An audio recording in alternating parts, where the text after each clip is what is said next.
In a small town in the United States, life moved at a slow and predictable pace.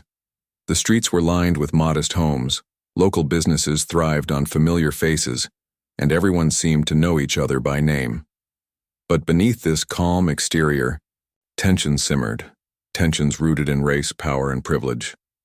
For years, whispers of discrimination had circulated among residents, especially those from minority communities. Many claimed that one particular police officer, Mark Harris, treated them unfairly during routine encounters. His name came up often in conversations about racial profiling, yet little was done to address these concerns. Mark Harris was a veteran cop with over 15 years on the force. To some, he was a dedicated public servant who took his job seriously.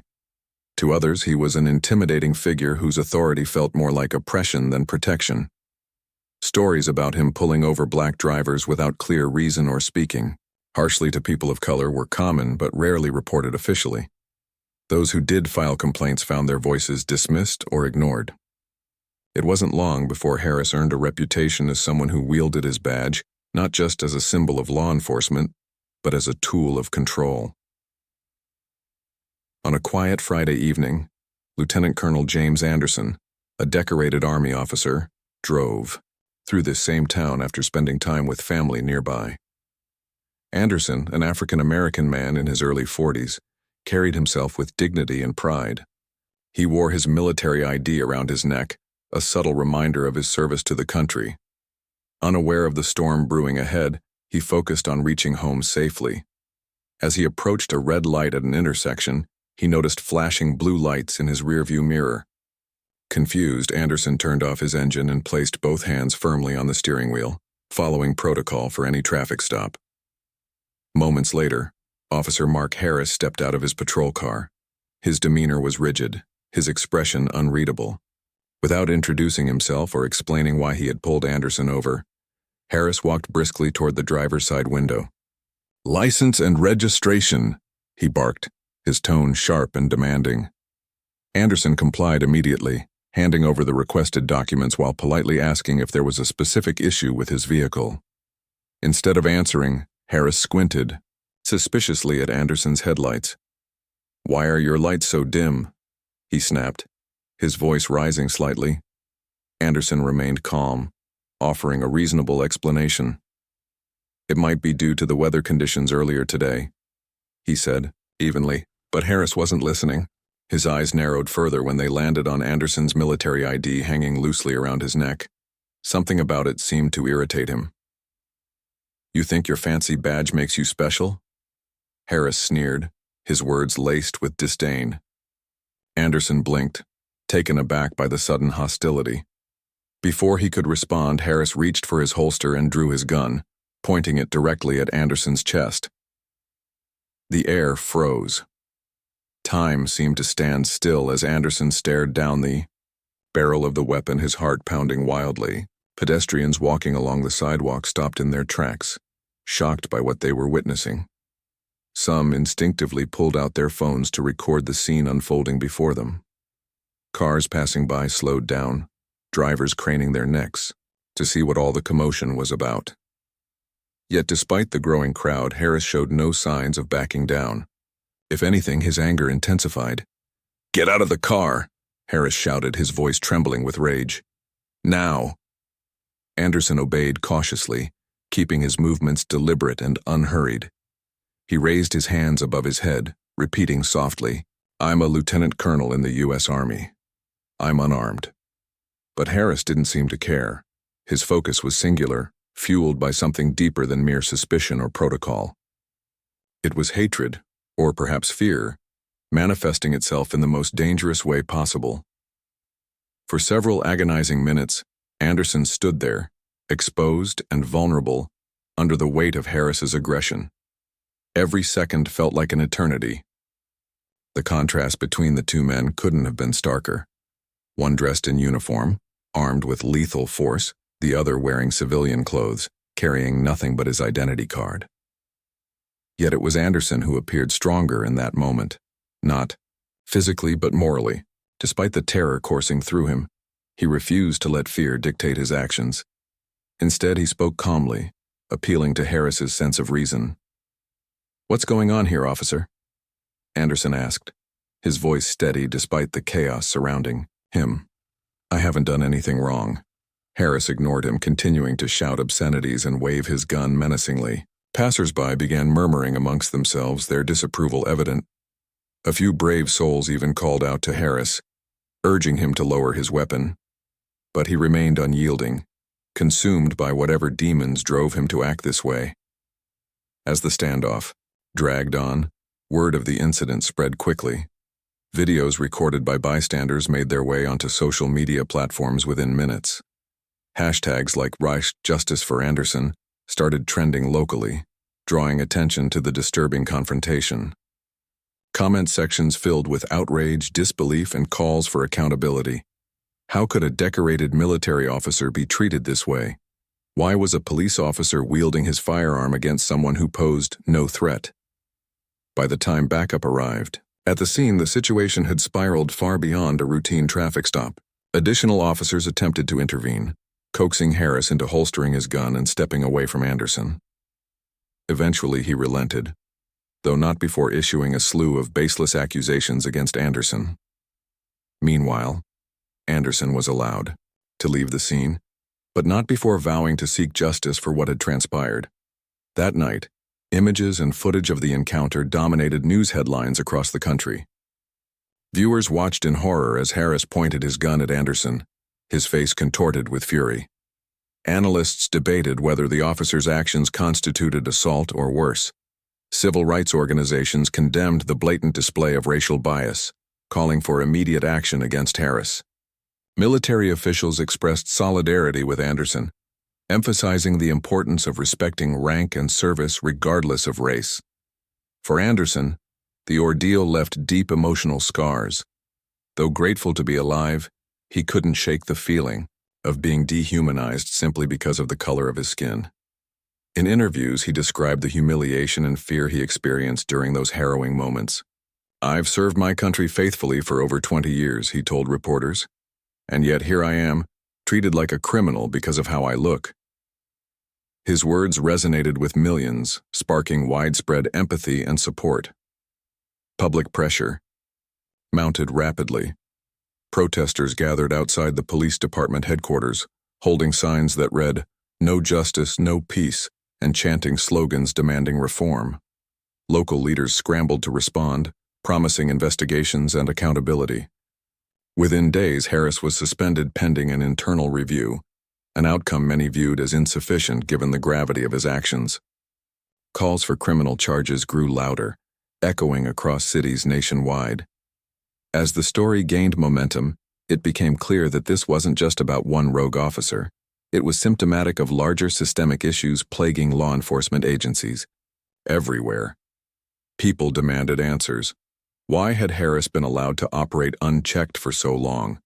What steps would be taken to prevent similar incidents in the future?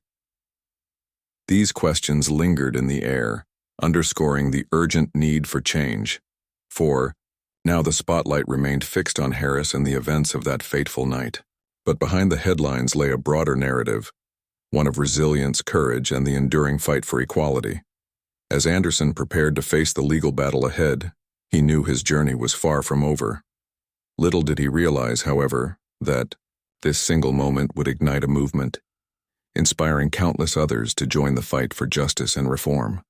The days following the incident were a whirlwind of emotions and activity.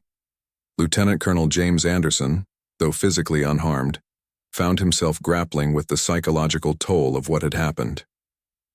Every time he closed his eyes, the image of Officer Mark Harris pointing a gun at him replayed in his mind. The fear, the humiliation, the sheer disbelief, all of it lingered like a shadow he couldn't shake off. Yet, amidst the turmoil, Anderson resolved not to let the trauma define him. He chose instead to channel his pain into purpose, determined to hold Harris accountable and bring attention to the systemic issues that allowed such abuse of power to occur. Meanwhile, the video footage captured by bystanders continued to circulate online, sparking outrage across the nation. Social media platforms became battlegrounds for heated debates about race, policing, and justice. For many, the incident served as yet another glaring example of how deeply ingrained racism was within law enforcement agencies. Hashtags like More Justice for Anderson and End Police Brutality trended for weeks, drawing millions of views, shares, and comments.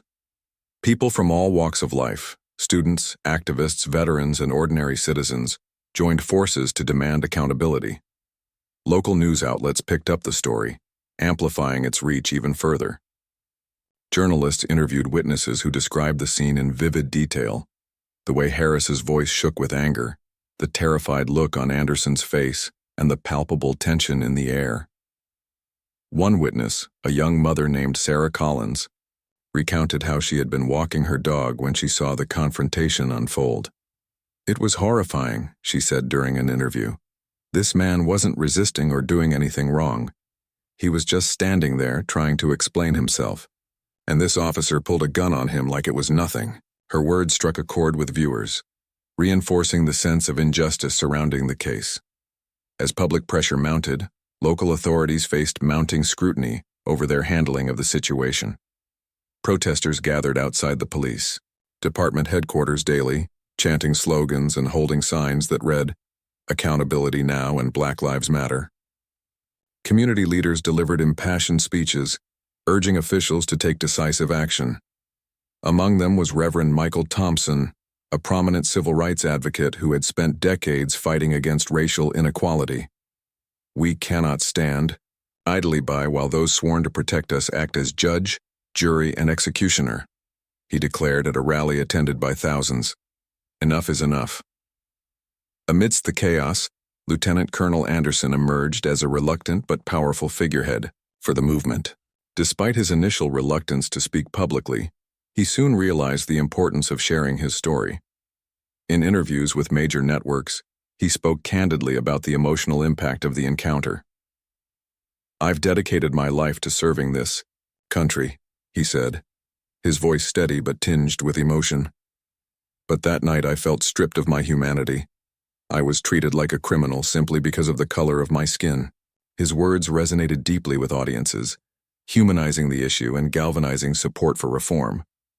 Behind the scenes, investigators worked tirelessly to piece together the events leading up to the traffic stop.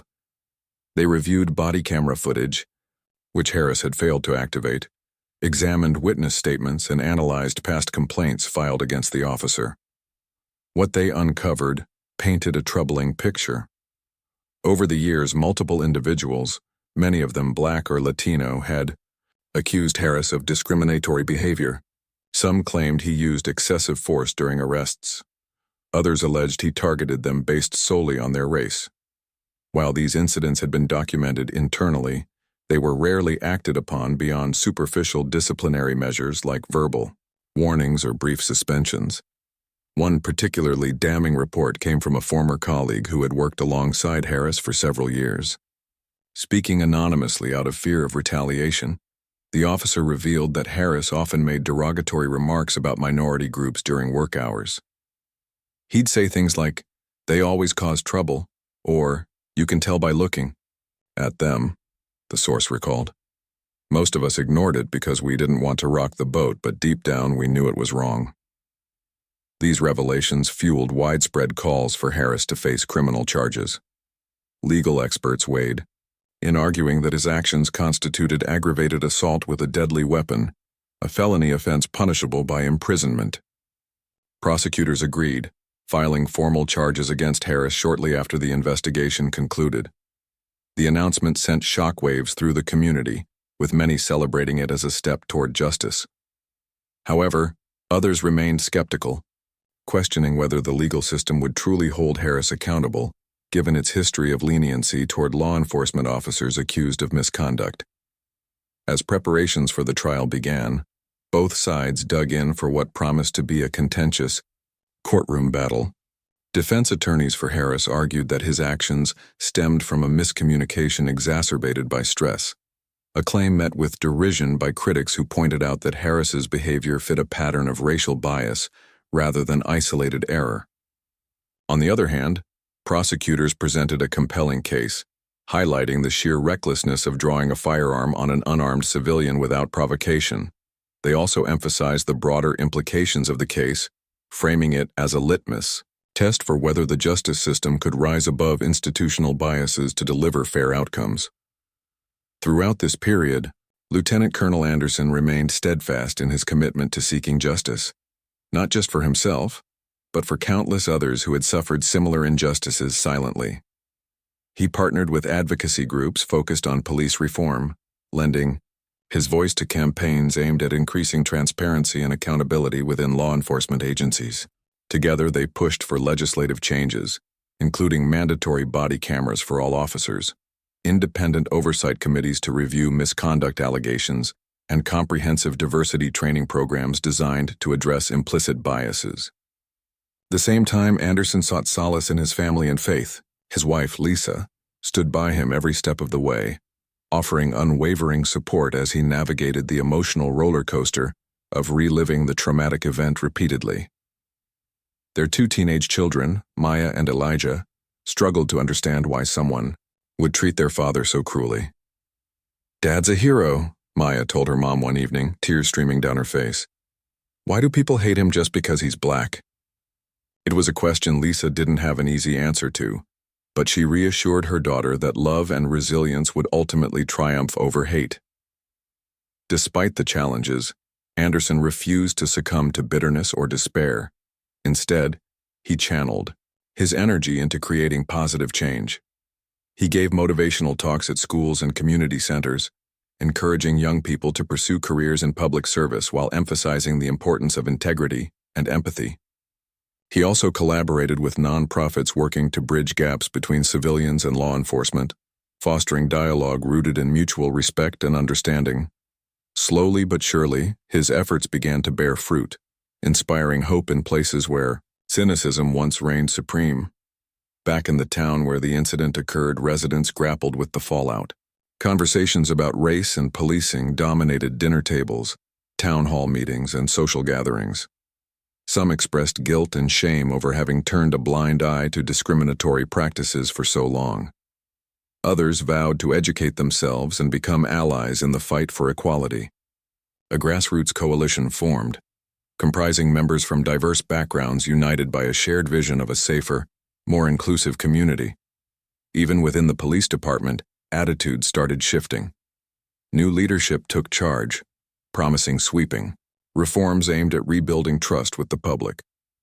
Training sessions focused on de-escalation techniques, cultural sensitivity, and recognizing implicit biases became mandatory for all officers. Body cameras were distributed en masse, ensuring greater transparency during interactions with civilians. Though progress was slow and incremental, it marked a significant departure from the status quo. As the trial date approached, anticipation reached fever pitch. Would justice prevail? Or would Harris walk away scot-free, emboldening others to act similarly in the future? These questions hung heavy in the air, underscoring the high stakes involved. For Lieutenant Colonel Anderson, however, the outcome mattered less than the journey itself. By speaking truth to power and refusing to remain silent, he had already sparked meaningful conversations and ignited movements for change. And no verdict, no matter how unjust, could ever take that away from him. The trial of Officer Mark Harris began on a chilly Monday morning, drawing national attention. Reporters crowded the courthouse steps, microphones in hand, eager to capture every detail of what many were calling a landmark case. Inside the courtroom, tension hung thick in the air. Rows of spectators filled the benches, some hoping for accountability, others skeptical that justice would be served. At the center of it all sat Lieutenant Colonel James Anderson, calm but resolute, flanked by his family and legal team. Prosecutors wasted no time laying out their case. They presented video footage from the night of the incident, showing Harris pointing his gun at Anderson without provocation. The grainy yet unmistakable images painted a damning picture of an officer who had crossed a line. Witnesses took the stand one by one, recounting how Harris's behavior escalated unnecessarily and how Anderson remained composed despite the threat to his life. Sarah Collins, the young mother who had been walking her dog nearby, described the scene as terrifying. Her testimony resonated with jurors, especially when she added, "It didn't feel like he was stopping someone. He was targeting him." Defense attorneys countered by attempting to portray Harris's actions as a momentary lapse in judgment brought on by stress and fatigue. They argued that Harris believed Anderson might pose a danger, citing vague concerns about dim headlights and unspecified suspicious behavior. However, this narrative quickly unraveled under cross-examination. Prosecutors highlighted inconsistencies in Harris's statements and pointed out that none of the alleged reasons justified pulling a firearm on an unarmed civilian. When asked why he hadn't followed standard protocol, for example, asking questions, before escalating, the defense struggled to provide satisfactory answers. One of the most powerful moments came when Lieutenant Colonel Anderson himself took the stand. Dressed in his military uniform, medals gleaming on his chest, he exuded dignity and strength. His voice steady, he recounted the events of that fateful evening, describing how he felt humiliated and dehumanized by Harris's treatment. "I've faced danger overseas," Anderson said, pausing briefly to collect himself. "But nothing could prepare me for being treated like a criminal in my own country, simply because of the color of my skin." Jurors listened intently, visibly moved by his words. To bolster their argument, prosecutors introduced evidence of Harris's troubling history. Internal memos revealed numerous complaints filed against him over the years, many involving accusations of racial profiling or excessive force. One particularly striking document detailed an incident where Harris allegedly slammed a teenager to the ground during a routine stop, all because the boy questioned why he was being detained. These revelations painted Harris not as a rogue officer making a single mistake, but as someone whose actions reflected deep-seated biases. Despite these compelling arguments, the defense tried desperately to sway opinions. They called character witnesses to vouch for Harris, including fellow officers who praised his dedication to duty. But even these testimonies fell flat when prosecutors exposed glaring contradictions.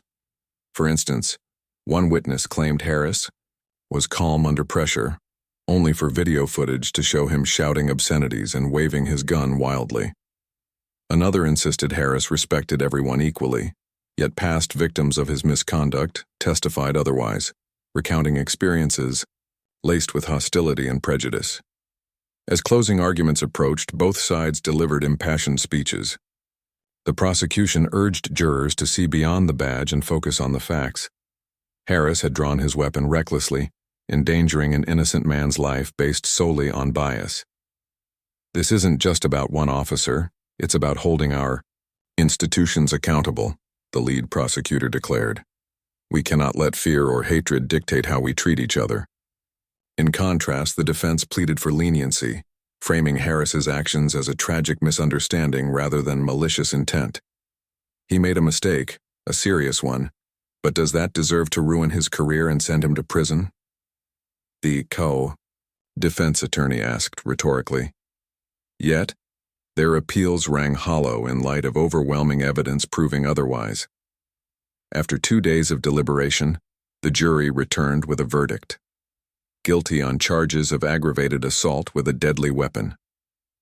Gasps filled the courtroom as Judge Margaret Klein announced the sentence: 3 years in state prison.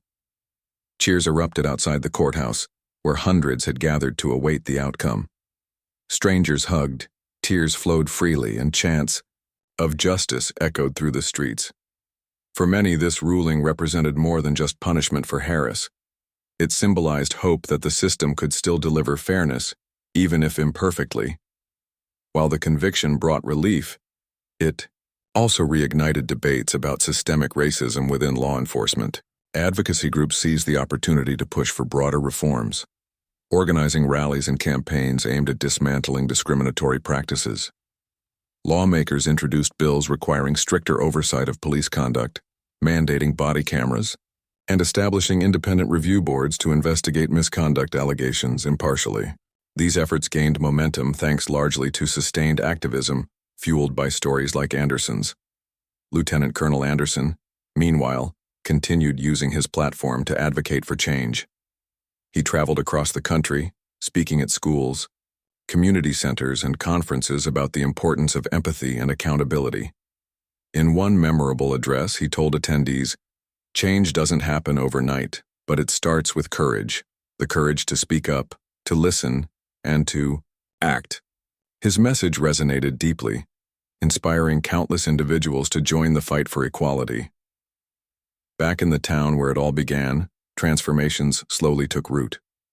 New leadership within the police department implemented sweeping changes designed to rebuild trust with residents.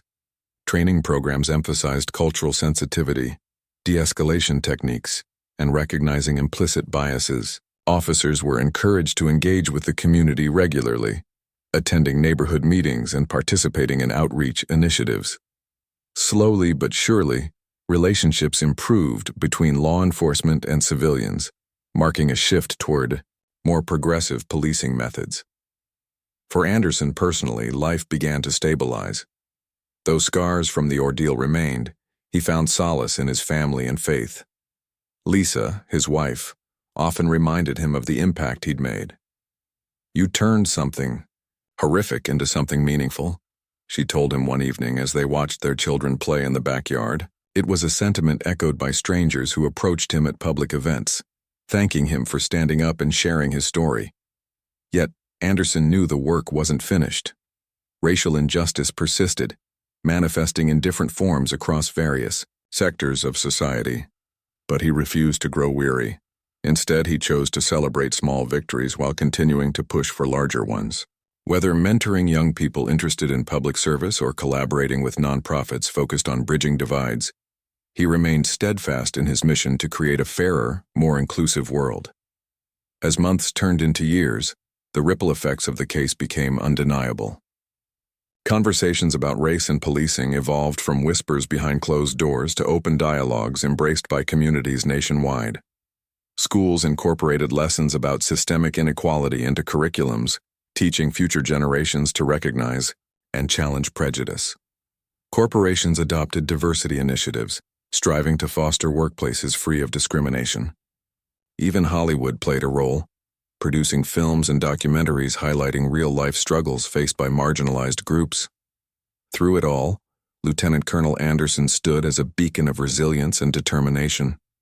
His journey, from victim to victor, inspired millions to confront uncomfortable truths and demand better from themselves and their institutions. And though challenges undoubtedly lay ahead, hope burned brighter now, fueled by collective determination to dismantle barriers erected long ago. Reflecting on everything that had transpired, Anderson marveled at how far things had come since that terrifying night. While scars lingered, progress offered solace, a reminder that courage coupled with conviction can indeed rewrite narratives once thought immutable. Life moved forward, shaped indelibly by lessons learned and battles won, each step paving the way toward a fairer, more inclusive future. The aftermath of Officer Mark Harris's conviction sent shockwaves through the small town and beyond, sparking a wave of reflection and change. For Lieutenant Colonel James Anderson, the verdict was more than just a legal victory. It marked the beginning of a new chapter in his life, one defined by purpose and resilience.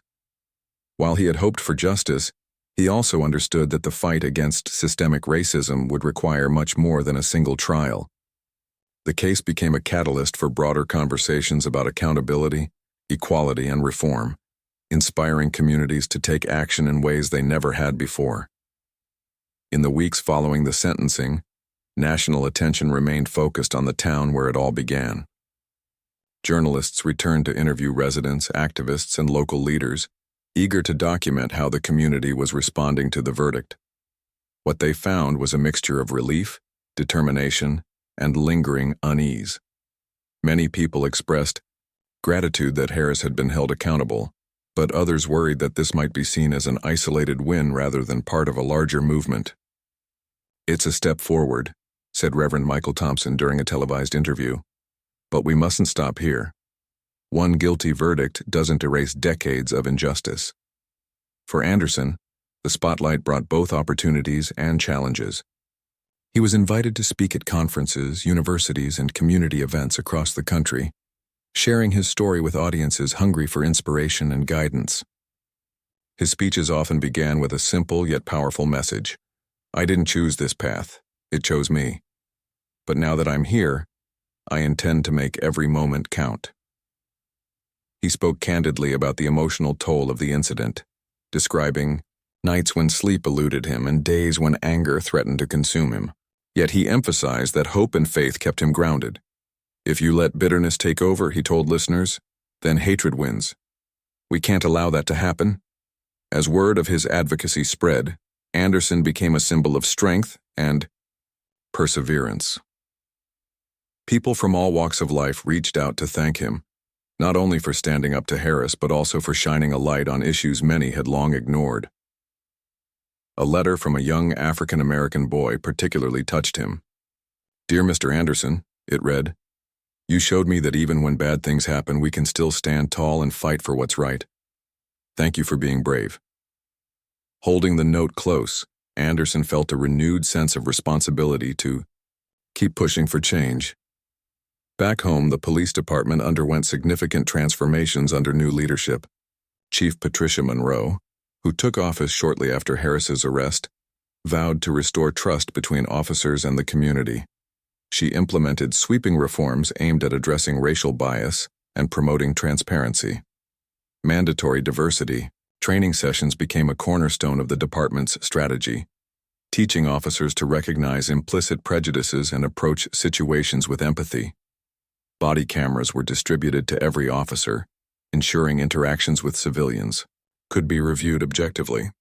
Additionally, an independent oversight committee was established to investigate misconduct allegations impartially, a move welcomed by residents and civil rights organizations alike.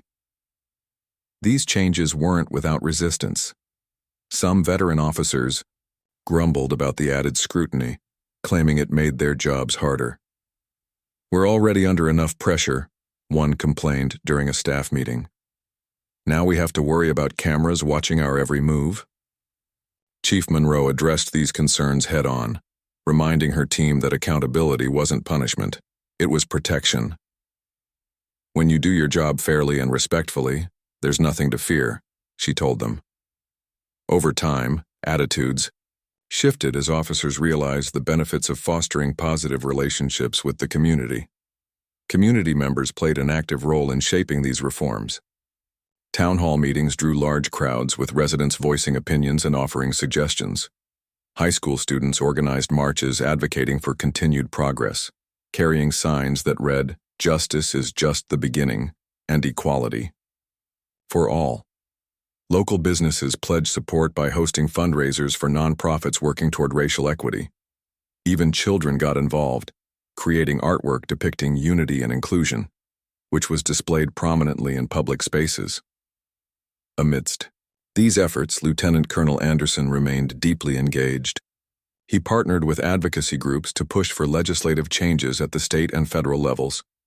Together, they lobbied lawmakers to pass bills increasing oversight of law enforcement agencies, requiring regular audits of police conduct, and mandating data collection on racial profiling incidents. Their persistence paid off when several key pieces of legislation were introduced, garnering bipartisan support. Though the road to passage was long and fraught with obstacles, Anderson refused to give up. Change takes time, he reminded supporters, but if we stay committed, we'll get there. On a personal level, Anderson found joy in reconnecting with his family. The ordeal had taken a toll on everyone, especially his children, Maya and Elijah, who struggled to process what their father had endured. To help them heal, Anderson encouraged open conversations about race and identity, answering their questions honestly while reinforcing values of kindness and respect. "Dad, why do some people treat us differently?" Elijah asked one evening. Anderson knelt beside him, placing a hand on his shoulder. "Because they're afraid of what they don't understand," he replied gently. "But we have the power to teach them otherwise, through our actions and words." Lisa, Anderson's wife, stood by him throughout, providing unwavering support. She often joked that she'd become an unofficial spokesperson for the cause, fielding calls from reporters and coordinating speaking engagements. Despite the chaos, she cherished the moments of normalcy they managed to carve out, family dinners, movie nights, and weekend hikes. "We've been through so much together," she said one evening as they watched the sunset. "And look at us now, stronger than ever." As months turned into years, the ripple effects of Anderson's courage continued to unfold. Schools incorporated lessons about systemic inequality into curriculums, teaching students to challenge stereotypes and advocate for fairness. Corporations adopted diversity initiatives, striving to create inclusive workplaces where everyone felt valued. Even Hollywood played a role, producing films and documentaries highlighting real-life struggles faced by marginalized groups. These efforts collectively contributed to a cultural shift, one that acknowledged pain but celebrated resilience. Yet, despite the progress, Anderson knew the journey was far from over. Racial injustice persisted, manifesting in different forms across various sectors of society. Police brutality cases still made headlines, reminding everyone that vigilance was essential. But instead of growing discouraged, Anderson chose to focus on the positives: the countless individuals inspired to act, the policies enacted to promote accountability, and the growing chorus of voices demanding better. Reflecting on everything that had transpired, Anderson marveled at how far things had come since that terrifying night. While scars lingered, progress offered solace, a reminder that courage coupled with conviction can indeed rewrite narratives once thought immutable. Life moved forward, shaped indelibly by lessons learned and battles won, each step paving the way toward a fairer, more inclusive future. Looking back, Anderson realized that his story wasn't just about survival, it was about transformation. From victim to victor, from silence to advocacy, he had embraced his role as a changemaker, proving that even in the darkest moments, light could prevail. And though challenges undoubtedly lay ahead, hope burned brighter now, fueled by collective determination to dismantle barriers erected long ago. Years after the conviction of Officer Mark Harris, the small town where it all began had transformed in ways that few could have imagined. The ripple effects of Lieutenant Colonel James Anderson's courage were felt not only within its borders, but across the nation. What had started as a harrowing encounter between a decorated military officer and an overzealous police officer had grown into a movement, a call for accountability, equality, and reform that resonated far beyond headlines or courtroom verdicts. For Anderson, life settled into a rhythm of advocacy and reflection. Though he continued to serve in the Army, his role expanded beyond military duties. He became a sought-after speaker, traveling extensively to share his story with audiences ranging from students to corporate executives. His speeches always carried the same core message: change begins with us. It starts when we decide to stand up, not just for ourselves, but for others. People listened intently, moved by his humility and unwavering belief in humanity's potential for growth. One particularly memorable event took place at a university in Chicago, where Anderson addressed a packed auditorium of young activists. As he stood on stage wearing his uniform adorned with medals earned through years of service, his presence commanded respect. But it was his words that truly captivated the crowd. "I've faced fear," he told them, his voice steady yet filled with emotion. "I've felt powerless, but I learned something important, that silence is complicity. If you see injustice, speak out. If you witness inequality, act." The audience erupted in applause, many rising to their feet. Afterward, dozens lined up to meet him, sharing personal stories of struggle and gratitude. A young woman named Maria approached hesitantly, tears streaming down her face. "You saved my brother," she whispered, clutching a folded piece of paper. Inside was a newspaper clipping about the trial. Her brother Miguel had been wrongfully stopped by police months earlier, but found strength in Anderson's story to file a complaint. Thanks to increased oversight measures implemented post-trial, Miguel's case received proper attention, leading to disciplinary action against the involved officers. Anderson hugged her tightly, overwhelmed by the realization that his journey had touched lives in ways he couldn't fully comprehend. Back home, the changes sparked by the trial continued to reshape the community. Under Chief Patricia Monroe's leadership, The police department evolved into a model of progressive policing. Officers underwent rigorous training programs focused on de-escalation techniques, cultural sensitivity, and recognizing implicit biases. Monthly workshops brought law enforcement officials together with residents to discuss concerns openly, fostering mutual understanding. Slowly but surely, trust began to rebuild, a fragile yet hopeful foundation for lasting change. Community. Members took ownership of these efforts, organizing initiatives aimed at bridging divides. Local high schools launched mentorship programs pairing students with officers, encouraging dialogue and collaboration. Art projects celebrating diversity sprouted throughout the town. Murals depicting unity adorned walls, while poetry readings gave voice to shared experiences of resilience. Even businesses joined the movement, pledging profits toward scholarships for underrepresented youth pursuing careers in public service. Despite this progress, challenges persisted. Incidents of racial profiling still occurred, though less frequently, thanks to stricter accountability measures. When they did happen, however, the response was markedly different. Instead of sweeping issues under the rug, authorities acted swiftly, addressing grievances transparently. Independent oversight committees reviewed cases impartially, ensuring no stone went unturned. This shift sent a powerful message.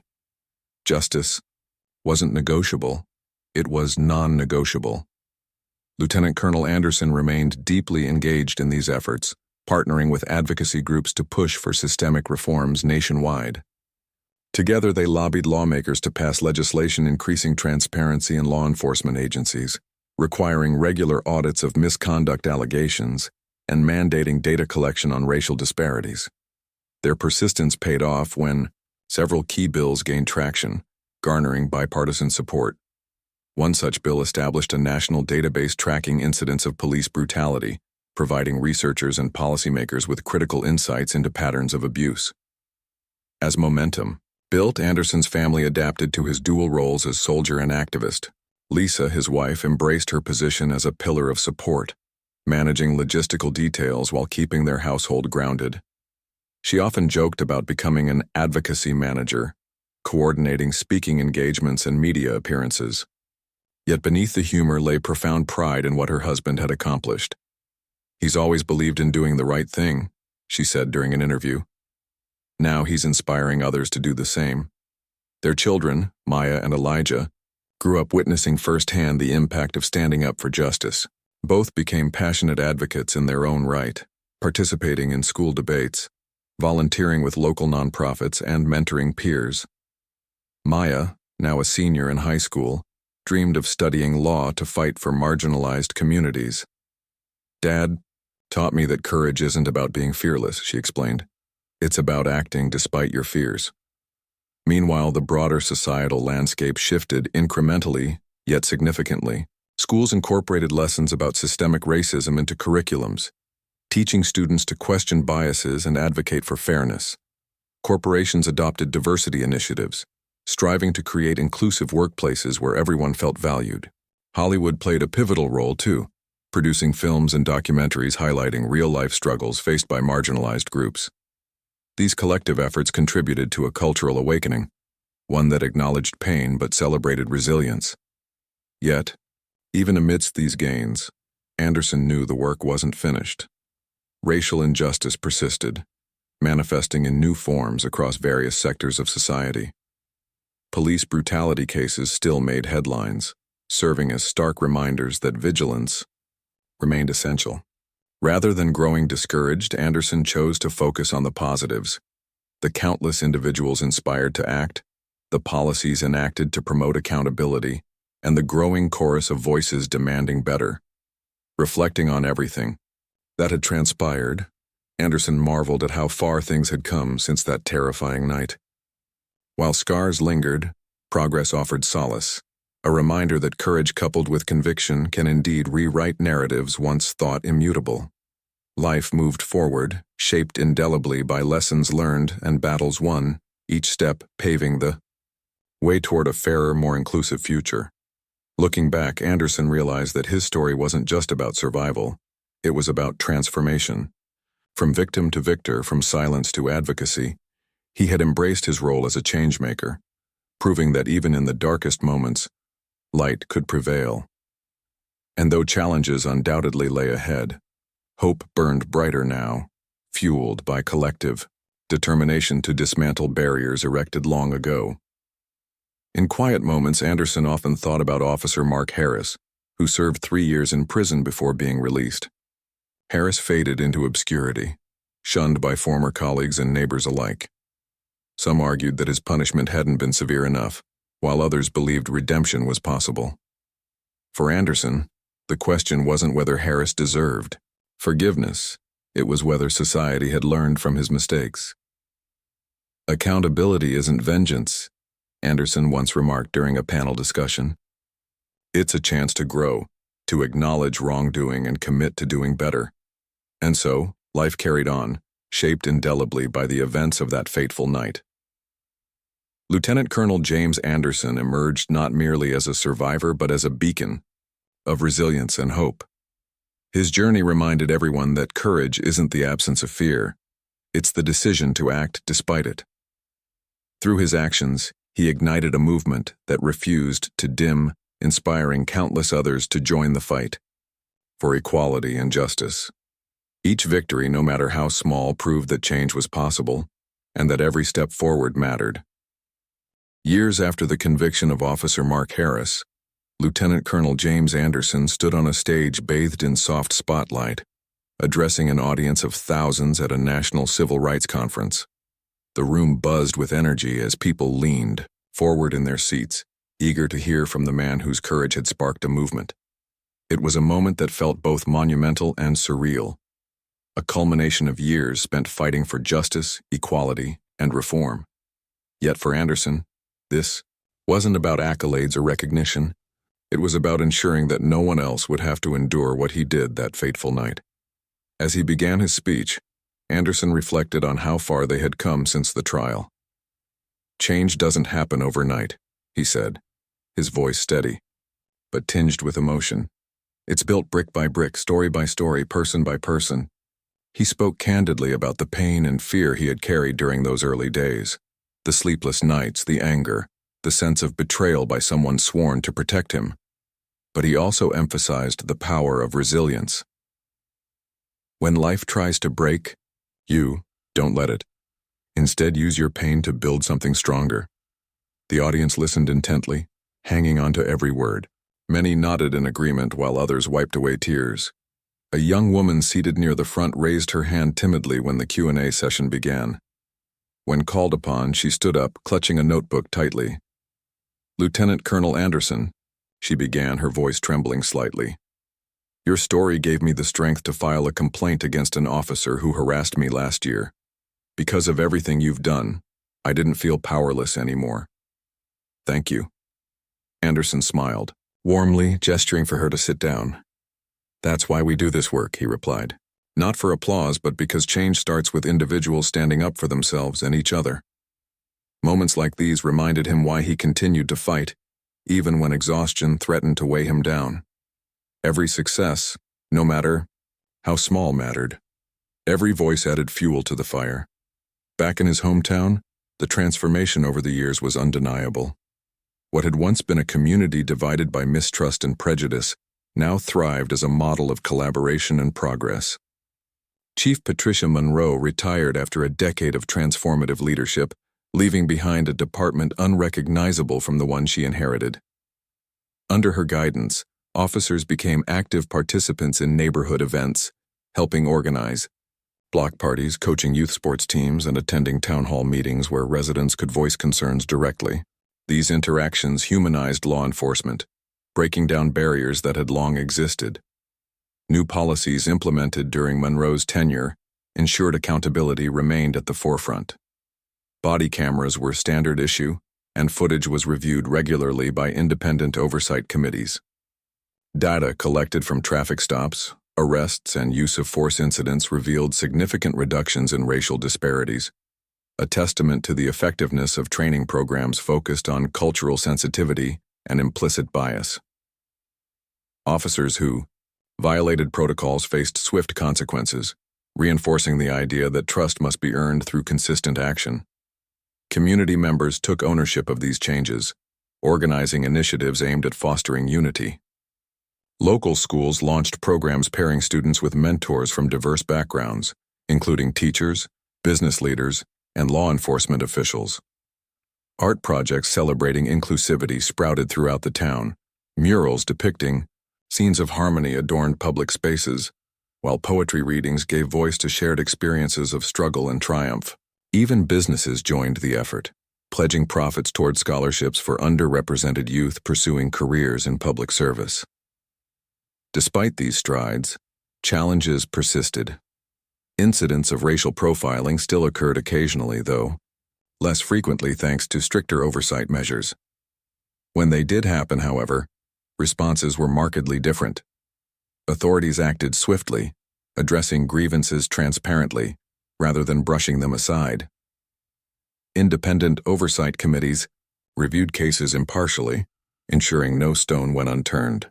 This shift sent a powerful message. Justice wasn't negotiable. It was non-negotiable. Lieutenant Colonel Anderson remained deeply engaged in these efforts, advocating not just locally but nationally. He partnered with organizations pushing for legislative reforms, lobbying lawmakers to pass bills increasing transparency in policing practices. One landmark achievement came when Congress passed the Accountability and Transparency Act, mandating nationwide databases tracking incidents of police misconduct and requiring annual audits of law enforcement agencies. Another bill established federal grants for departments implementing advanced diversity training programs. His advocacy extended beyond policy changes. Anderson collaborated with filmmakers, authors, and educators to create content highlighting systemic racism and its impact on marginalized communities. Documentaries inspired by his story reached millions, sparking conversations in living rooms and classrooms across the country. Schools incorporated lessons about institutional inequality into curriculums, teaching students to question biases and advocate for fairness. Corporations adopted diversity initiatives, striving to create inclusive workplaces where everyone felt valued. At home, Anderson cherished quiet moments with his family. Lisa, his wife, often joked about becoming an advocacy manager, coordinating speaking engagements and media appearances. Yet beneath the humor lay profound pride in what her husband had accomplished.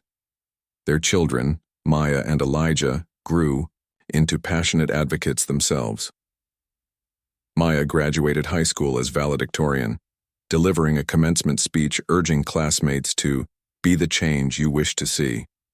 She planned to study law, inspired by her father's example. Elijah, meanwhile, excelled in debate competitions, using his platform to discuss racial equity and criminal justice reform. Even Officer Mark Harris's release from prison 3 years earlier failed to overshadow the broader narrative of progress. Upon re-entering society, Harris struggled to find employment and rebuild relationships. Some argued that his punishment hadn't been severe enough, while others believed redemption was possible. For Anderson, the focus wasn't on whether Harris deserved forgiveness. It was on whether society had learned from his mistakes. Accountability isn't vengeance, Anderson once remarked during a panel discussion. It's a chance to grow, to acknowledge wrongdoing, and commit to doing better. Reflecting on everything that had transpired, Anderson marveled at how far things had come since that terrifying night. While scars lingered, progress offered solace, a reminder that courage coupled with conviction can indeed rewrite narratives. Once thought immutable, life moved forward, shaped indelibly by lessons learned and battles won, each step paving the way toward a fairer, more inclusive future. Looking back, Anderson realized that his story wasn't just about survival. It was about transformation, from victim to victor, from silence to advocacy. He had embraced his role as a change-maker, proving that even in the darkest moments, light could prevail. And though challenges undoubtedly lay ahead, hope burned brighter now, fueled by collective determination to dismantle barriers erected long ago. In quiet moments, Anderson often thought about the ripple effects of his journey. His courage had inspired countless others to stand up, speak out, and act, Each victory, no matter how small, proved that change was possible and that every step forward mattered. As he concluded his speech at the conference, he left the audience with a final thought. We are all threads in the fabric of humanity. Together we can weave a tapestry of justice, equality, and love. Let's keep building that future one brick at a time. With those words, the crowd erupted in applause, rising to their feet in a standing ovation. Lieutenant Colonel James Anderson stepped off the stage, knowing that while his personal battle may have ended, the larger fight for justice would continue. And he was ready, for himself, for his family, and for generations to come.